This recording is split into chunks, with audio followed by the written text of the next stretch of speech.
Sir ఇటువైపు sir mic తీయండి sir. రోజు ఉదయం చూసుకున్నాను, ఈ యొక్క బ్యాగ్ లో బంగారం లేదు. అయితే బంగారం ఎక్కడ పోయిందో. ఈరోజు ఫిబ్రవరి నెల సంబంధించిన ప్రాపర్టీ క్రైమ్ సంబంధించిన రిఫండ్ మేళా నిర్వహించడం జరుగుతుంది. ఈ పోయిన నెలలో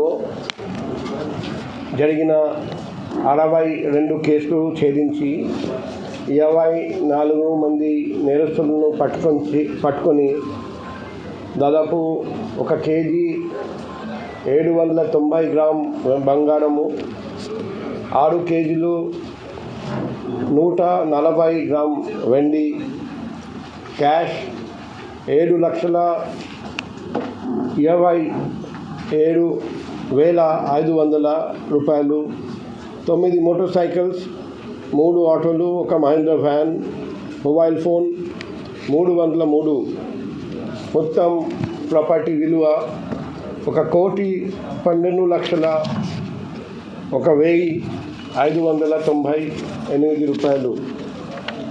మన స్టేషన్ వైజ్ చూస్తే గాజువాక స్టేషన్లో మ్యాక్సిమం రికవరీ జరిగింది. 13 కేసులు ఛేదించి 2 అరెస్ట్ చేసి, సరే దువ్వాడ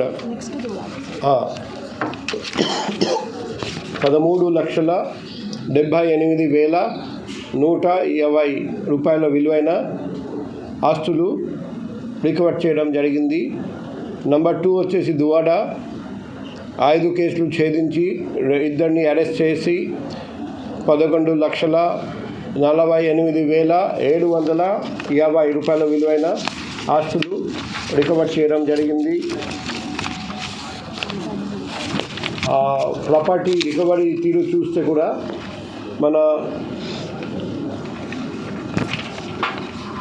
నవంబర్, డిసెంబర్, జనవరి కంటే ఫిబ్రవరిలో ఎక్కువ రికవరీ జరిగింది. సెప్టెంబర్, అక్టోబర్, ఇది ఆల్మోస్ట్ అక్టోబర్ సమానం, సెప్టెంబర్ నుండి కూడా ఎక్కువ. అండ్ కేసులు చూస్తే కూడా టోటల్ ఈరోజు వరకు 7,945 మందికి ఇంతవరకు లాస్ట్ జూలై 1, 2024 నుండి ఈరోజు వరకు ప్రాపర్టీస్ రిఫండ్ చేయడం జరిగింది.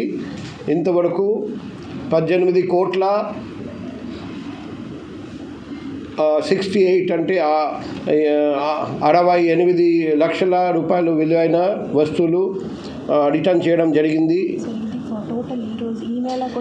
ఈ మేళాలో ఈరోజు 363 మందికి దాదాపు 1,12 లక్షల విలువైన ఆస్తులు రిటర్న్ చేయడం జరుగుతుంది. సో ఈరోజు కలిపి మొత్తం బెనిఫిషియరీ సంఖ్య వచ్చేసి 8,308. మొత్తం ప్రాపర్టీ మనం రికవరీ చేసినాం పోయిన 20 నెలలో 19,81,00,000 విలువైన ఆస్తులు. సో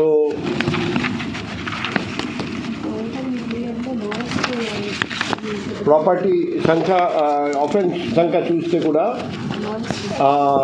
లాస్ట్ 20 మంత్స్ 1 జూలై 2024 నుండి ఈరోజు వరకు అంటే 6 + 12 18.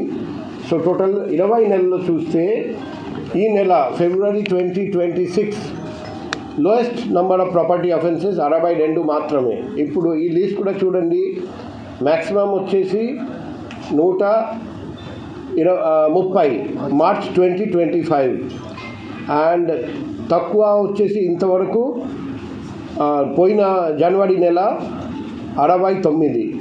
ఇప్పుడు ఫిబ్రవరి నెల ఇంకా తగ్గిపోయి 62 ప్రాపర్టీ అఫెన్సెస్ జరిగాయి. సో ఒకవైపు ప్రాపర్టీ అఫెన్సెస్ ఛేదించడం, ముద్దాయిలను అరెస్ట్ చేయడం, ప్రాపర్టీ రికవర్ చేసి బాధితులకు అప్పచెప్పడం. దానికంటే ముఖ్యం prevention is better than cure. బాగా అవగాహన కార్యక్రమం చేసి, బాగా బీట్ సాల్వ్ చేసి, బాగా పెట్రోలింగ్ చేసి, ప్రజలకు అప్రమత్తంగా చేసి, ప్రజలను అలర్ట్ చేసి ప్రాపర్టీ అఫెన్స్ జరగనీయకుండా చూడడం, అది చాలా ముఖ్యమైన పని. అది కూడా చాలా చక్కగా మన వైజాగ్ క్రైమ్ వింగ్ చేశాడని నేను ఈ స్టాటిస్టిక్స్ వల్ల తెలుస్తుంది. ఎందుకంటే ప్రాపర్టీ అఫెన్స్ కంటిన్యూస్గా తగ్గుతూనే ఉన్నాయి. ఇది మన ఒకవైపు జనాభా పెరుగుతూ ఉంటే మరోవైపు ప్రాపర్టీ అఫెన్స్ తగ్గించడం అంటే, ఒకవైపు మనం చెప్పొచ్చు సార్ ప్రాపర్టీ అఫెన్సెస్ జరుగుతున్నాయి కానీ కేసు మాత్రం రిజిస్టర్ చేయడం లేదు. అటువంటి అలిగేషన్స్ కూడా ఎక్కడ లేవు. మేము 100% ప్రాపర్టీ అఫెన్స్ రిజిస్టర్ చేస్తున్నాం. ఈవెన్ ప్రయత్నం చేసినా కూడా రిజిస్టర్ చేయమని చెప్పాను. అలా చేసినా కూడా ప్రాపర్టీ అఫెన్స్ కంటిన్యూస్గా తగ్గించడం అది చాలా పెద్ద అచీవ్మెంట్. ఈ చక్కటి అచీవ్మెంట్ చేసిన వైజాగ్ క్రైమ్ వింగ్ మన డీసీపీ క్రైమ్స్ మేడం ఆధ్వర్యంలో అండ్ ఏసీబీ క్రైమ్స్ ఇన్ఛార్జ్ ఆధ్వర్యంలో crime wing inspectors, sub inspectors, ASIs, head constables, home guards అందరూ పగలురాత్రి కృషి చేసి ఇది సాధించారు. కాబట్టి వాళ్ళందరినీ మేము సభముఖంగా హృదయపూర్వకంగా అభినందన తెలియజేస్తున్నాం. Thank you.